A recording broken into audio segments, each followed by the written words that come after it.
My name's Chloe and I'm one of the marine biologist interns here at MUI. Welcome to the Shell. This is the Sea Hub of Environmental Learning in Laamu. And MUI stands for Maldives Underwater Initiative. We are made up of 3 NGOs, the Olive Ridley Project, which is turtle conservation and turtle biology, the Manta Trust, which is manta conservation, and the Blue Marine Foundation, which focuses on marine protected areas and sustainable seafood. And then we also have our Six Senses marine biologist, of which I am one of those. So here we have a really nice model of Laamu Atoll, and we're here on this area here, and this here is the channel. So this is where we find our mantas, and this is where our dolphins will enter and exit the atoll in the morning and evening. And then these 3 mantas that we have here are life-size models of actual individuals that we've identified here in Laamu. So the way we can tell which individual they are is from this spot patterning on their belly. So just like the fingerprints that humans have, each manta will have their own individual patterning. This manta here is actually pregnant in the model, and she's pregnant in real life at the minute. So that's really cool. I think we've identified like 7 pregnant mantas at Manta Point. In the shell, we have different tables on our research, and also one on the Maldives here. So the Maldives is made up of 26 atolls, and this was formed through an active volcano that spewed all of its lava. This lava hardened, and then the reefs were created. The volcano stopped being active, and then sand filled in the areas where the reefs were created, and that's how we have our islands. And these items here are all Maldivian items that will have been made in Laamu, and this drum here is an example of a drumming that the Maldivian people here use to do their drumming discipline. And then over here we have our seagrass and mangrove table. So seagrass and mangrove are really important environments for a number of reasons. So the first one is they absorb carbon dioxide, and both mangroves and seagrass provide habitats for juvenile fish. As you can see here, they can live in the roots and in the seagrass, and this protects them from predators. And then when they're fully grown and ready to head out to the coral reef, they'll leave the seagrass or the mangroves and go and live on the coral reef. And also seagrass provides food for lots of animals, and particularly the green turtle. The green turtle eats 2 kilograms of seagrass a day. And in 2019, MUI launched Protect Maldives Seagrass. So I don't know if you're aware that many resorts in the Maldives actually remove their seagrass. And this is really bad because of all of the benefits I've just stated. So what we did is we launched this campaign, and we signed up, I think it was 37 resorts signed up to protect their seagrass and stop the removal of it. So resorts will remove their seagrass because it can look kind of unsightly, and it doesn't go along with that pristine clear waters of the Maldives. So we started protecting our seagrass, and our coverage has really increased around the resort, which is really great. So coral reefs are incredibly important because they hold 25% of all of the ocean's marine biodiversity, and they cover about 1% of the ocean's surface. So it's really disproportionate levels of biodiversity and coverage of the environment.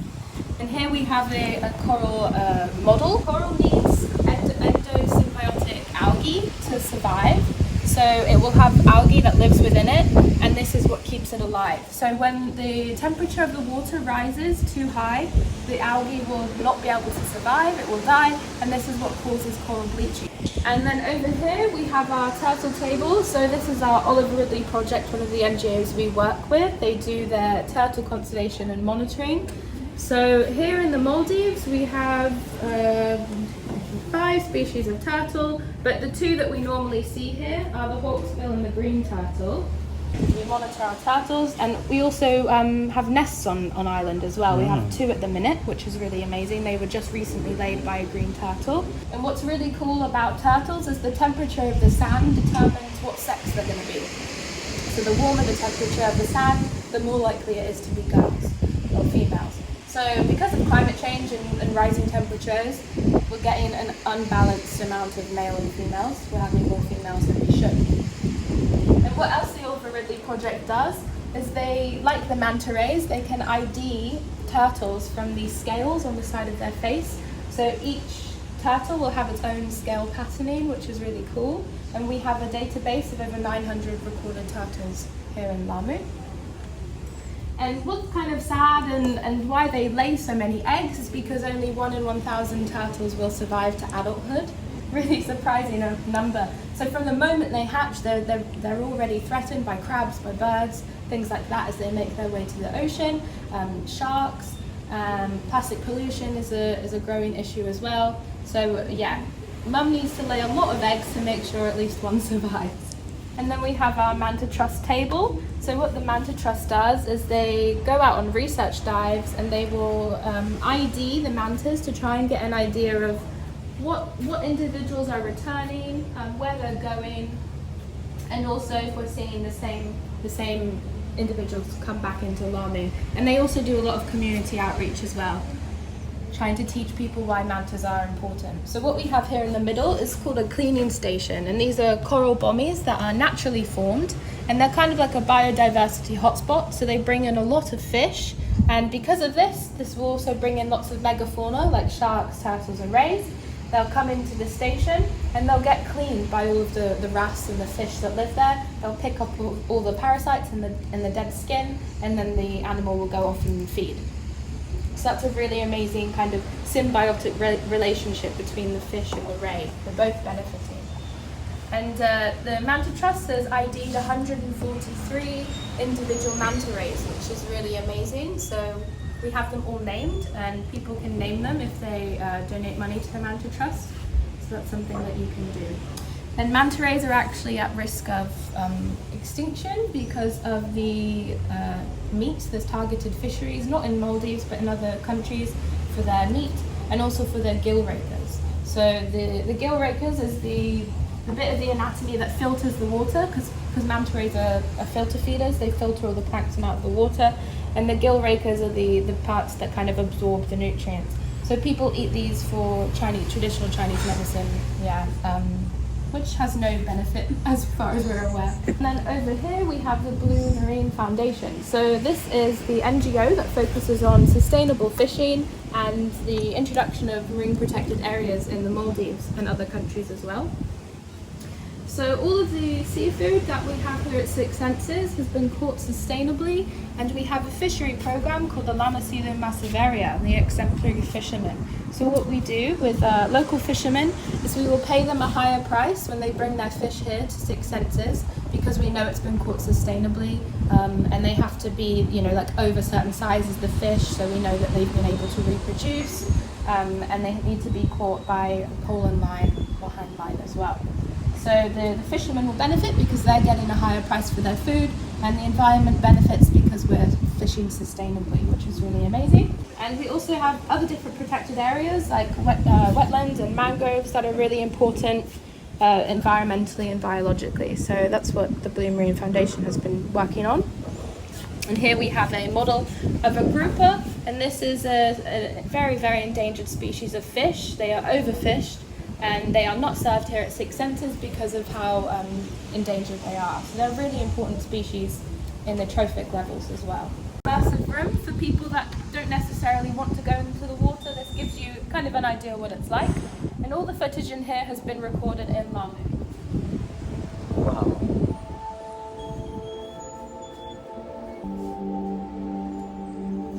So each screen has a little mini documentary about the different animals that we see here. And I'll just play you a show about our seagrass.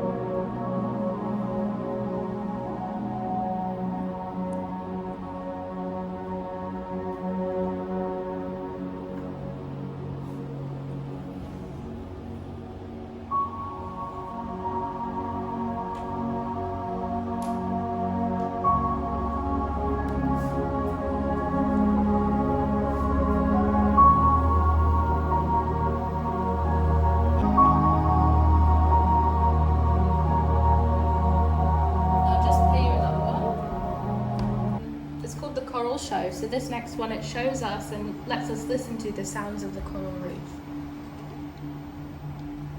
Not many people are aware that this sound that you hear when you're swimming over coral reefs is actually the different noises of the fish and shrimp that live in the coral. So each fish will have its own kind of noise that it makes to speak to each other and to other animals. And the louder the reef, the more healthier it is. So in areas where the reef is really poor and degraded, it will be very quiet.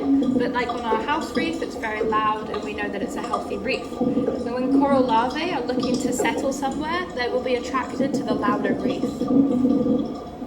This is really new and exciting work that our team are working on with some professors at some different universities. And this is called coral reef bioacoustics.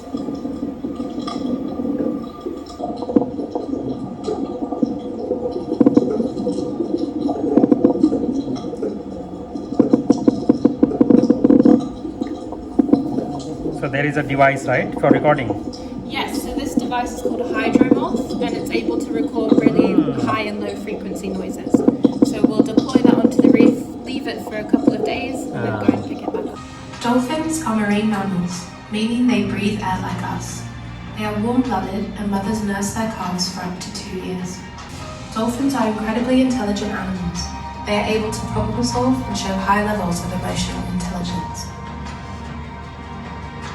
The Maldives is home to 23 species of dolphin. However, here in Laamu Atoll, we most commonly see 2 species, the spinner and bottlenose dolphin. The bottlenose dolphin, the larger of the 2 species, travels in small pods of around 10 individuals. This species is seen less frequently than the spinner dolphins, therefore our understanding of their movements throughout the atoll is less comprehensive. Spinner dolphins can reach 2 meters in size, and the beautiful tricoloration along the side of their body makes them a distinctive species. These dolphins get their name from the impressive acrobatic displays they make. A spinner dolphin can spin multiple times in one leap and up to 10 feet high. Here at Six Senses Laamu, our sunset dolphin cruises aim to see these dolphins as they make their way out of the atoll after a day of rest, and through the channel into the Indian Ocean to hunt for fish and squid at night. Our boat captains follow a dolphin cruise code of conduct developed by marine biologists here at Maldives Underwater Initiative.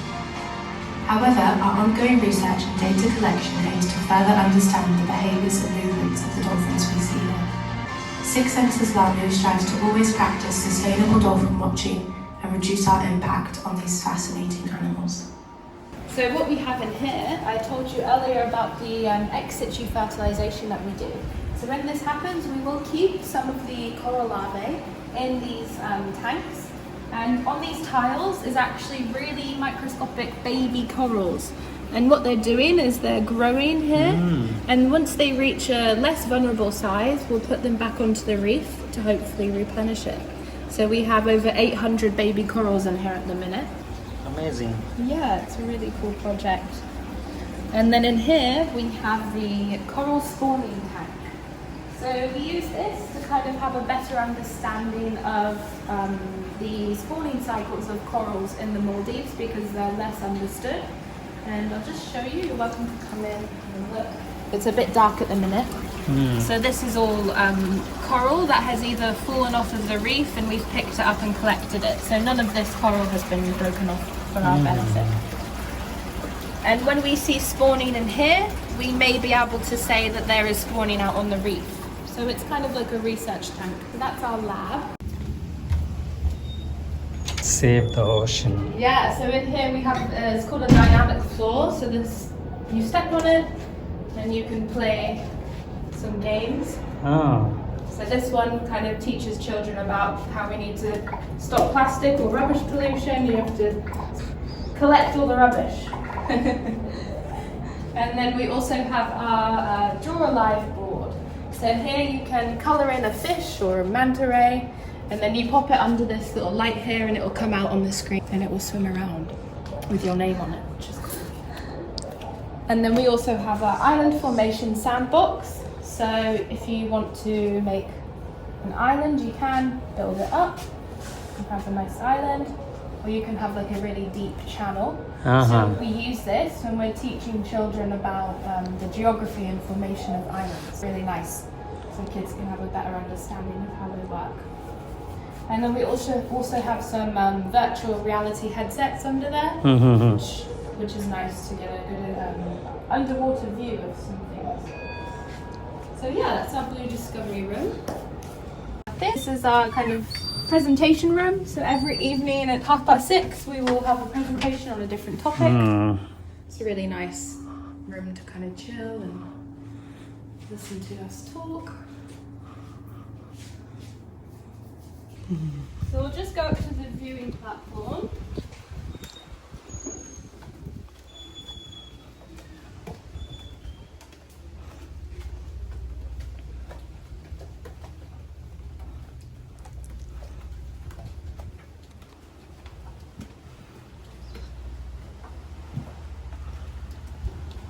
This gives you a really nice view. Yes, of it the is. park. You can watch sunset from here. Yes, exactly.